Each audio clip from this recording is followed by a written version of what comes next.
नमस्कार साथियों, self study classes की इस अनोखी कक्षा में आप सभी का स्वागत है। आज हम फिर आपको लेकर आए हैं हिंदी का बहुत ही महत्वपूर्ण वीडियो, जिसमें कि बहुत ही महत्वपूर्ण प्रश्नों का संकलन किया गया है और ऐसे प्रश्नों का संकलन किया गया है जो कि बार बार परीक्षा में पूछे जाते हैं और जानबूझकर हम जानते हुए भी उन प्रश्नों को गलत करके आते हैं दोस्तों। लेकिन आज ऐसा नहीं होगा। आज हम ऐसी ट्रिक बताएंगे आपको कि आप कभी नहीं भूल सकते ये प्रश्न। तो आपसे एक निवेदन करूंगा कि आप हमारे चैनल को सब्सक्राइब जरूर करें और बेल आइकन का जो बटन दिया होगा नीचे उस पर क्लिक जरूर करें दोस्तों। इससे क्या होगा कि हमारे द्वारा जो भी वीडियो अपलोड किए जाते हैं उनकी इन्फॉर्मेशन आप तक जरूर पहुंचेगी। तो आपने हमारे चैनल को सब्सक्राइब कर लिया ना? ठीक है, तो चलिए स्टार्ट करते हैं इस वीडियो को। सबसे पहले हम आपको एक जरूरी सूचना देते हैं कि इस वीडियो में प्रकाशित सूचनाएं, समाचार, ज्ञान एवं तथ्य पूरी तरह से सत्यापित किए गए हैं। फिर भी यदि कोई जानकारी या तथ्य गलत प्रकाशित हो गया हो तो प्रकाशक, संपादक या मुद्रक उससे किसी व्यक्ति विशेष या संस्था को पहुंची क्षति के लिए जिम्मेदार नहीं होगा। चलिए स्टार्ट करते हैं। आज का जो पहला प्रश्न होगा, बोले चौपाई के प्रत्येक चरण में कितनी मात्राएं होती हैं?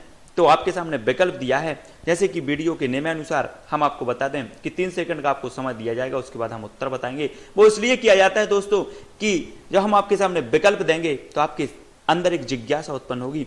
जिज्ञासा कैसे उत्पन्न होगी? जानने की इच्छा होगी कि इसका उत्तर क्या होगा, उत्तर क्या होगा। और जब आपके अंदर जानने की इच्छा होगी तो निश्चित ही जो हम उत्तर बताएंगे वो आपके दिमाग में घर कर जाएगा और उसके बाद ट्रिक भी बताएंगे तो आप कभी नहीं भूल सकते। तो दोस्तों देखते हैं इसका उत्तर।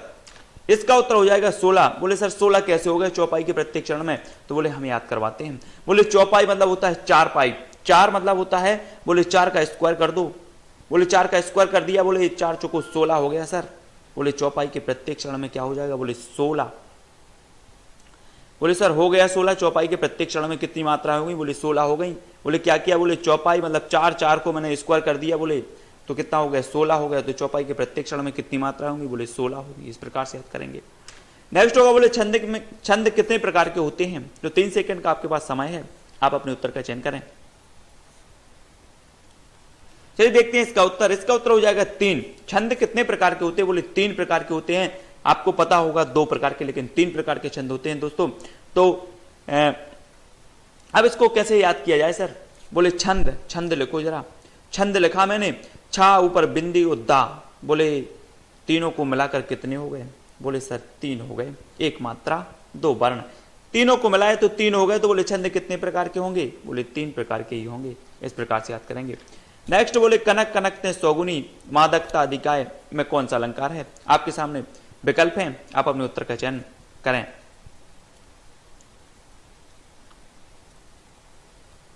देखते हैं इसका उत्तर। उत्तर हो जाएगा यमक अलंकार। बोले सर यमक अलंकार की क्या परिभाषा है? बोले एक समान शब्द एक से अधिक बार आए और उनके अर्थ कैसे हों? अलग अलग हों, वहां क्या होता है? यमक अलंकार होता है। बोले सर कनक कनक तो यहां 2 बार आया है। तो बोले एक कनक का अर्थ होता है धतूरा और एक कनक का अर्थ होता है सोना। बोले कनक कनकते सौगुनी मादकता अधिकाय, या खाए बोराय नर, पा या खाए बोराय नर और बा पाए बोराय। इस प्रकार से इसको बोला जाता है। तो बोले एक कनक का अर्थ होता है धतूरा और दूसरे कनक का अर्थ होता है सोना। बोले अगर धतूरा आदमी खा ले तो बोरा जाता है, उसी प्रकार अगर व्यक्ति को सोना मिल जाए तब भी बोरा जाता है। तो बोले यहां कौन सा अलंकार होगा? बोले यमक अलंकार होगा। बोले क्यों हो रहा है सर? बोले समान शब्द आ रहे हैं 2 जगह और दोनों के अर्थ अलग अलग हैं, तो बोले यमक अलंकार हो जाएगा। इस प्रकार से देख लेंगे इसको। बोले किस कारण को हिंदी साहित्य का स्वर्ण युग कहा जाता है? तो विकल्प आपके सामने मौजूद है, आप अपने उत्तर का चयन कर लें। चलिए देखते हैं इसका उत्तर। इसका उत्तर हो जाएगा भक्ति काल। बोले सर मैं तो भगवान की भक्ति करता हूं और भक्ति करता हूं तो मुझे इस दुनिया में कुछ भी अच्छा नहीं लगता। बोले सब फीका दिखता है, इसलिए मेरे लिए तो भगवान की भक्ति ही सोना है और भक्ति ही सोना रहेगी। बोले भक्ति के समान दूसरा कुछ भी नहीं है। तो जब भक्ति ही सोना है तो भक्ति काल को क्या कहा जाएगा? बोले स्वर्ण युग कहा जाएगा। इस प्रकार से इसको देख लेंगे। नेक्स्ट होगा, बोले अष्टछाप के प्रमुख कवि हैं। तो अष्टछाप के जो प्रमुख कवि हैं उनके बारे में देख लेते हैं, इनको याद कर लेते हैं। बोले सूरदास, कुंभन दास, परमानंद दास, चतुर्भुज दास, नंददास, कृष्णदास और गोविंद और छीत स्वामी। बोले सर ये अष्टछाप के प्रमुख कवि माने जाते हैं और पूछे जाते हैं कि निम्न में से अष्टछाप के कवि कौन सा है? इस प्रकार से पूछा जाता है। तो बोले सर इसको याद करवा दो। बोले सूरदास जी, बोले क्या बोले? बोले सूरदास जी एक बार कुंभ के मेला में गए। कहाँ गए? कुंभ के मेले में गए। बोले उन्हें परम आनंद आया कुंभ के मेले में। बोले हाँ आया सर, परम आनंद आया उसको, सूरदास जी को परम आनंद आया। और बोले वहां पर उन्होंने क्या किया? चतुर्भुज मतलब विष्णु को बोलते हैं, विष्णु भगवान को। बोले चतुर्भुज के दर्शन किए। और बोले कि नंद के पुत्र बोले कृष्ण जी के भी उन्होंने दर्शन किए। और कृष्ण जी को क्या बोलते? कि गोविंद जी बोलते हैं। और सर बोले एक बात वहां की बहुत अच्छी लगी कि वहां पर जो भगवान थे, वहां पर लोग भगवान के पैर क्या कर रहे थे? छी रहे थे। स्वामी के पैर छी रहे थे और पैर पड़ रहे थे, इस प्रकार छी के पैर पड़ रहे थे। तो बोले छी स्वामी। तो बोले कि सूरदास कहाँ गए? बोले कुंभ के मेला में गए। तो सूरदास हो जाएंगे अष्टछाप के प्रथम। और बोले कुंभ के मेला में गए तो दूसरे होंगे कुंभन दास।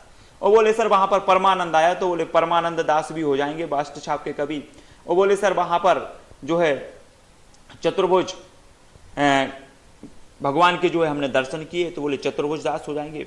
बोले सर वहां पर एक चीज और देखी मैंने, नंद के जो पुत्र श्री कृष्ण है, बोले उनके भी दर्शन किए, तो नंद से क्या बन जाएगा? नंददास बन जाएगा। और बोले कृष्ण के भी दर्शन किए तो कृष्णदास हो जाएंगे। और बोले सर कृष्ण जी को और क्या बोलते हैं? बोले नंद गोविंद भी बोलते हैं। सर हाँ बोलते हैं गोविंद, तो गोविंद के भी हमने दर्शन कर लिए। बोले सर एक बात बहुत खास थी, बोले पैर छू के क्या कर रहे थे? दर्शन कर रहे थे। तो बोले छीत स्वामी के भी जो है हमने दर्शन किए। बोले तो इस प्रकार से हो जाएगा। बोले सूरदास जी कुंभ के मेला में गए, वहां पर उन्हें परम आनंद आया और वहां पर चतुर्भुज जी के उन्होंने दर्शन किए। और बोले नंद के पुत्र श्री कृष्ण और गोविंद के भी दर्शन किए और पैर छू कर भी उन्होंने दर्शन किए। इस प्रकार से याद कर लेंगे।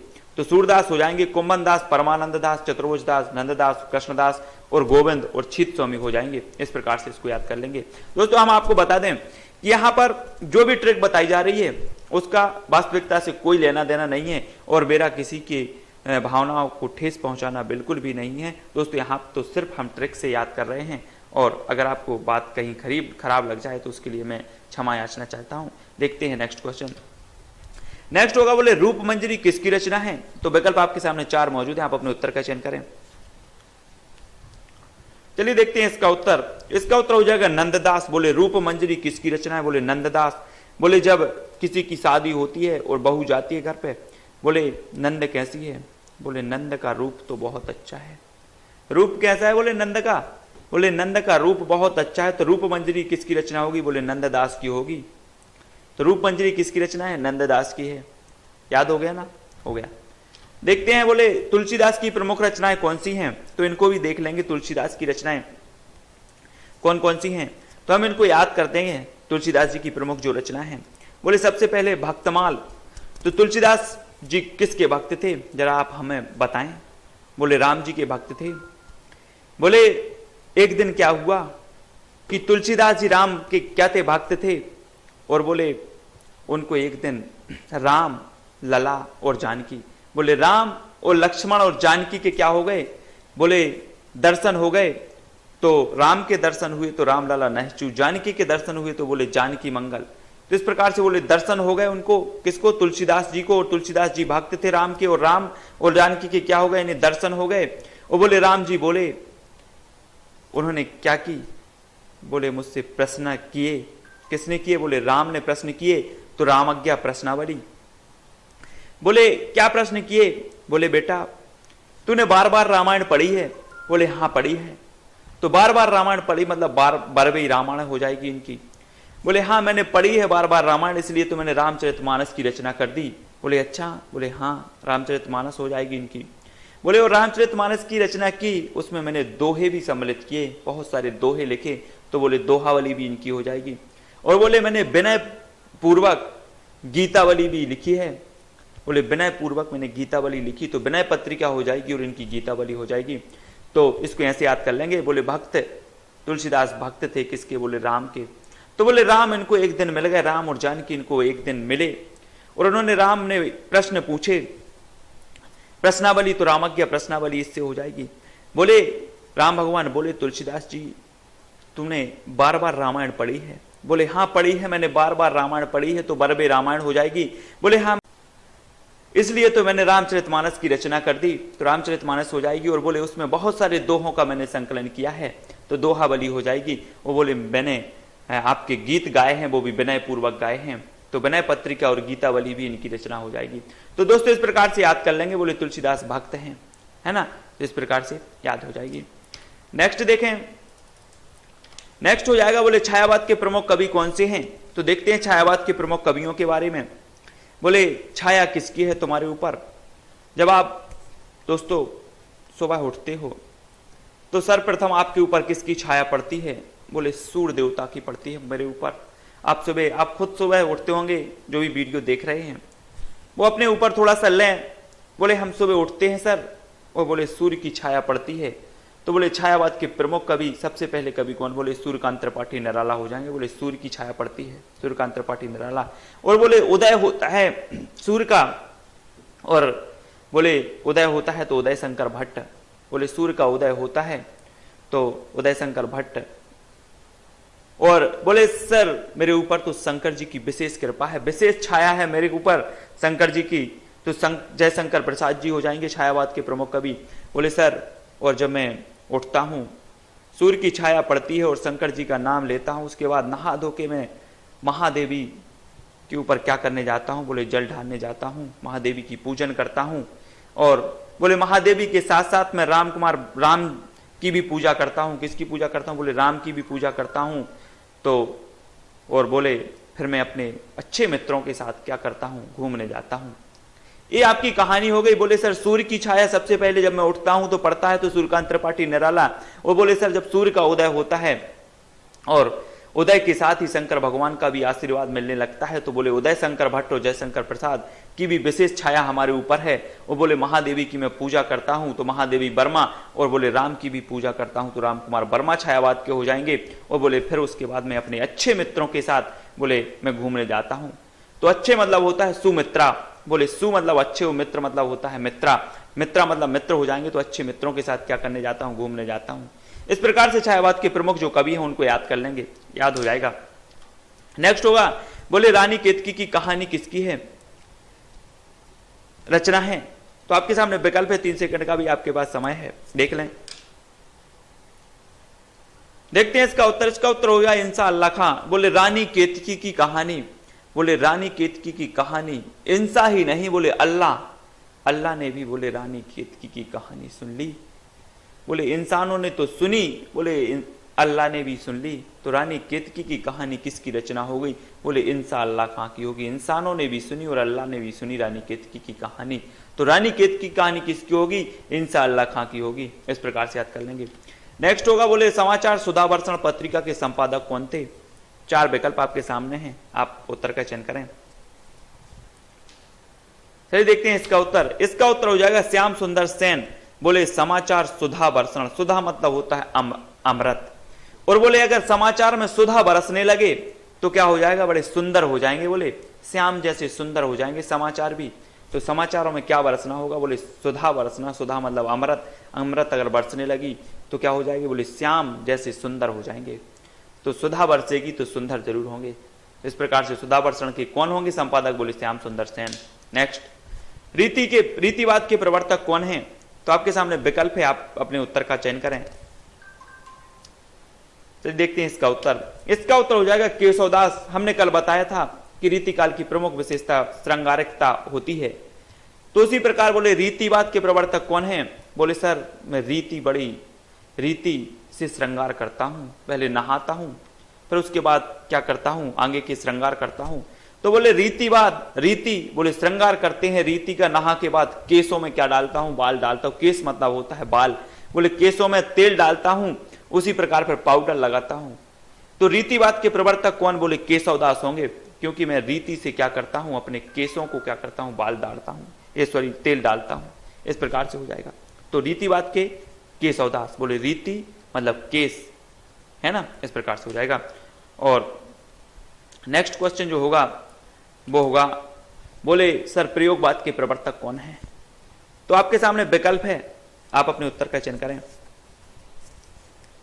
देखते हैं इसका उत्तर। इसका उत्तर हो जाएगा अज्ञे। अज्ञेय का अर्थ समझते आप, जिसे जाना ना गया हो, जिसे जाना ना गया हो वो अज्ञेय है। और हम प्रयोग क्यों करेंगे? प्रयोग इसलिए करते हैं क्योंकि वो हम जान सकें। और प्रयोग बाद अगर हम प्रयोग करते हैं तो हम क्या करते हैं? बोले अज्ञेय को जान रहा है, जो हमें ज्ञात नहीं है, प्रयोग के द्वारा हम उसको ज्ञात करना चाहते हैं। तो प्रयोगवाद के प्रवर्तक कौन होंगे? बोले अज्ञेय होंगे, क्योंकि हम प्रयोग कर रहे हैं अज्ञेय को जानने के लिए। इस प्रकार से इसको याद कर लेंगे। नेक्स्ट होगा बोले मीमांसा दर्शन के प्रवर्तक कौन है? तो आपके सामने विकल्प है, आप अपने उत्तर का चयन करें। देखते हैं इसका उत्तर। इसका उत्तर हो जाएगा जैमिनी मीमांसा। मी और मानसा, मी मतलब होता है मैं, और मानसा बोले मनसा। बोले आज मेरी मनसा है कि मुझे क्या मिल जाए? बोले मनी मिल जाए, है ना। तो अगर आपकी मनसा है मनी की, तो मीमांसा दर्शन के कौन होंगे? बोले जैमिनी होंगे। जय मिनी, जय ले मनी, तो जय मिनी। तो मी मतलब मेरी, मनसा मतलब मनसा, तो मीमांसा दर्शन के प्रवर्तक कौन होंगे? बोले जैमिनी। मनसा क्या है? बोले मनी मिल जाए, तो मीमांसा दर्शन के प्रवर्तक जैमिनी हो जाएंगे। नेक्स्ट हो जाएगा बोले कलम का जादूगर किसे कहा जाता है? तो 4 विकल्प आपके सामने मौजूद हैं, देख ले उत्तर। देखते हैं इसका उत्तर। इसका उत्तर हो जाए राम वृक्ष बैनीपुरी। बोले कलम, कलम का से शब्द है, बोले वो शीश पेंसिल आती है। बोले पेंसिल किससे बनती है? बोले वृक्ष से बनती है, वृक्ष के टुकड़ों से बनती है पेंसिल। तो बोले कलम का जादूगर किसे कहा जाएगा? बोले राम वृक्ष बैनीपुरी को वृक्ष से बनती है, क्योंकि कलम तो राम वृक्ष बैनीपुरी को कहा जाएगा। इस प्रकार से देख लेंगे। नेक्स्ट होगा बोले अज्ञेय शब्द के लिए एक वाक्यांश क्या है? तो आपके सामने विकल्प हैं, हमने उत्तर भी बता दिया है, पहले आप उत्तर का चयन कर लें। देखते हैं इसका उत्तर। इसका तो उत्तर हो जाएगा कि अज्ञेय शब्द का एक वाक्य होता है जिसे जाना ना जा सके, जिसे जाना ना जा सके वो है अज्ञेय। इस प्रकार से नेक्स्ट होगा बोले ब्रज भाषा की एक प्रमुख रचना का नाम बताइए। तो आप देख लें 4 विकल्पों में से 3 सेकंड में। देखते हैं इसका उत्तर। इसका उत्तर होगा सूर सागर। बोले ब्रज भाषा, ब्रज भाषा की बात आ जाएगी तो बोले ब्रज के वासी कौन थे? बोले श्री कृष्ण थे। और बोले श्री कृष्ण की भक्ति किसने की? बोले सूरदास जी ने की है। तो ब्रज भाषा की प्रमुख रचना कौन सी होगी? बोले सूर सागर होगी, क्योंकि सूरदास ने ब्रजवासी श्री कृष्ण की क्या की है? भक्ति की है। इस प्रकार से देख लेंगे। नेक्स्ट होगा बोले ऊषा कविता में किसका शब्द चित्र है? तो ऊषा की बात आती है, ऊषा मतलब होता है संध्या, तो किसका शब्द चित्र है? देखते हैं इसका उत्तर। इसका उत्तर हो जाएगा प्रकृति। बोले संध्या जब होती है, ऊषा होती है, तो ये क्या है? बोले प्रकृति चित्रण है, ये तो प्रकृति के लक्षण है। तो ऊषा कविता में किसका शब्द चित्र होगा? बोले प्रकृति का ही होगा। नेक्स्ट है बोले इनमें से कौन आंचलिक कथाकार हैं? तो 4 विकल्प आपके सामने मौजूद हैं, आप अपने उत्तर का चयन करें। देखते हैं इसका उत्तर। इसका उत्तर हो जाएगा फणीश्वर नाथ रेणु। फण किसका होता है? बोले सांप का फण होता है। और आंचलिक मतलब होता है क्षेत्र। आंचलिक मतलब क्या होता है? क्षेत्र। तो सभी क्षेत्रों में सांप नहीं पाए जाते, फण वाले सांप नहीं पाए जाते, आंचलिक विशेष में पाए जाते हैं, किसी दूसरे क्षेत्रों में पाए जाते हैं। तो फणीश्वर फण, बोले सर फण वाले जो सांप होते हैं वो अंचल में विशेष किसी अन्य क्षेत्रों में पाए जाते हैं। तो आंचलिक कथाकार कौन होंगे? बोले फणीश्वर नाथ रेणु होंगे, क्योंकि अंचलों में पाए जाते हैं क्या? फणी वाले सांप। इस प्रकार से देख लेंगे। बोले सर शेष स्मृतियां के लेखक कौन है? तो 4 विकल्प आपके सामने मौजूद हैं, उत्तर का चयन करें। देखते हैं इसका उत्तर। इसका उत्तर हो जाएगा रघुवीर सिंह। बोले शेष स्मृतियां, बोले मैं तो रघुवीर मतलब होता है राम।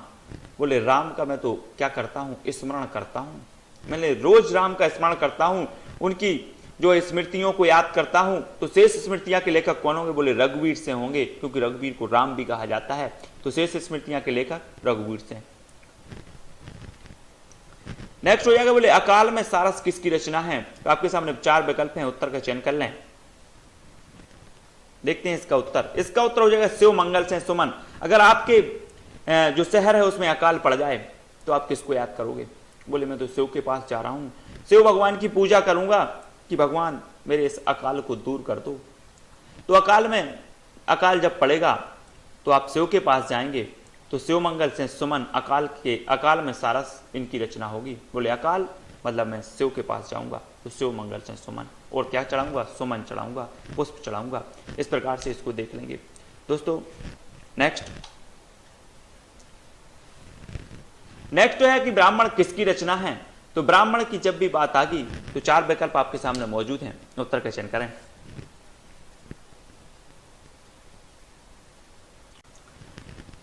चलिए देखते हैं इसका उत्तर। तो इसका जो उत्तर है वो क्या हो जाएगा, वो हो जाएगा प्रताप नारायण मिश्र। बोले ब्राह्मण किसकी रचना है? बोले प्रताप नारायण मिश्र साहब की है। बोले सर इसको कैसे याद किया जाए? बोले ब्राह्मण की जब बात आती है तो बोले ब्राह्मण पंडितों को बोला जाता है, और पंडितों का ऐसा प्रताप होता है बोले कि वो भगवान की पूजन करवाते हैं, विधि विधान से सारी पूजन करते हैं, उनका बहुत प्रताप होता है ब्राह्मणों का। बोले तो ब्राह्मण किसकी रचना होगी? बोले प्रताप नारायण मिश्र की होगी। इस प्रकार से देख लेंगे। नेक्स्ट होगा, बोले वृंदावन लाल वर्मा किस प्रकार के कवि हैं? तो आपके सामने विकल्प मौजूद है, आप अपने उत्तर का चयन करें। दोस्तों बार बार पूछा गया है ये क्वेश्चन परीक्षा में, बहुत अच्छे से देखना इसको। देखते हैं इसका उत्तर। इसका उत्तर हो जाएगा बोले ऐतिहासिक। वृंदावन लाल वर्मा किस प्रकार कवि हैं? बोले ऐतिहासिक कवि हैं। बोले वृंदावन लाल वर्मा सर कैसे हैं, इसको कैसे याद किया जाए? बोले वृंदावन लाल बिहारी लाल की, कैसी बोलते? वृंदावन बिहारी लाल की जय, इस प्रकार से बोलते ना। तो वृंदावन बिहारी लाल की अगर हम जय बोलते हैं और उनकी कथा सुनते हैं तो वृंदावन बिहारी जो होते हैं वो क्या है? इतिहास से संबंधित है। इतिहास में जो घटनाएं हुई हैं वो इतिहास से संबंधित हैं। और वृंदावन लाल वर्मा की हम जब बात करते हैं तो वो इतिहास से संबंधित हैं। तो वृंदावन लाल वर्मा किस प्रकार के कवि होंगे? बोले ऐतिहासिक होंगे, क्योंकि वृंदावन लाल वर्मा, वृंदावन बिहारी लाल कौन है? बोले इतिहास में हुए हैं, बोले श्री कृष्ण जी उनको बोलते हैं। बोले ऐतिहासिक हैं, वो तो ग्रंथों और पुराणों में इतिहास में मिलते हैं उनका वर्णन। तो बोले वृंदावन लाल वर्मा किस प्रकार के कवि होंगे? बोले ऐतिहासिक होंगे। इस प्रकार से याद कर लेंगे। नेक्स्ट होगा बोले नागरी प्रचारणी सभा की स्थापना वर्ष है। आपके सामने 4 विकल्प हैं, आप अपने उत्तर का चयन करें। चलिए देखते हैं इसका उत्तर। इसका उत्तर हो जाएगा 1893। नागरी प्रचारणी सभा की स्थापना हुई थी कब? 1893 में हुई थी नागरी। नागरी में अगर हम वर्ण देखें तो कितने हैं? बोले 3 वर्ण हैं। तो 1893 में लास्ट में 3 आएगा, नागरी प्रचारणी सभा। नेक्स्ट बोले इनमें से कौन सी बोली पूर्वी हिंदी की नहीं है? तो 4 विकल्प आपके सामने हैं, आप देख लें इसका उत्तर। देखते हैं इसका उत्तर। इसका उत्तर हो जाएगा बिहारी। बिहारी जो भाषा है वह पूर्वी हिंदी की भाषा नहीं होती। बोले सर इसको कैसे याद रखा जाए? और बाकी जो अवधी, बघेली और छत्तीसगढ़ी ये पूर्वी हिंदी की भाषा होती हैं। और बोले सर इसको कैसे याद करें? तो बोले एक हम कोड दे रहे हैं इसको। बोले बिहारी पूर्वी हिंदी की जितनी भी भाषाएं हैं उसका कोड है अब छत्तीसगढ़ी। बोले अब छत्तीसगढ़ी, आ से हो जाएगा अवधी, बा से हो जाएगा बघेली और छत्तीसगढ़ी से छत्तीसगढ़ी। ये 3 भाषाएं पूर्वी हिंदी की भाषाएं होती हैं दोस्तों। अब आप कभी नहीं भूल सकते। बोले अब छत्तीसगढ़ी पूर्वी हिंदी की भाषा है। बोले पूर्वी अब छत्तीसगढ़ी, है ना? इस प्रकार से याद कर लेंगे। नेक्स्ट होगा बोले महोदय में कौन सी संधि है? तो 3-4 विकल्प आपके सामने मौजूद है। 3 सेकंड का समय आपके पास है, देख ले इसका उत्तर। इसका उत्तर हो जाएगा बोले गुण संधि है। बोले सर महोदय में गुण संधि है। बोले सर इसको कैसे देखा जाए? महोदय को, गुण संधि को कैसे पहचाना जाए? तो हम आपको एक ट्रिक बता दे रहे हैं। गुण संधि जब भी पूछी जाएगी तो गुण संधि में यहां जो महोदय दिख रहा है, ऐसे ही बोले गणेश में कौन सी संधि है, महेंद्र में कौन सी संधि है?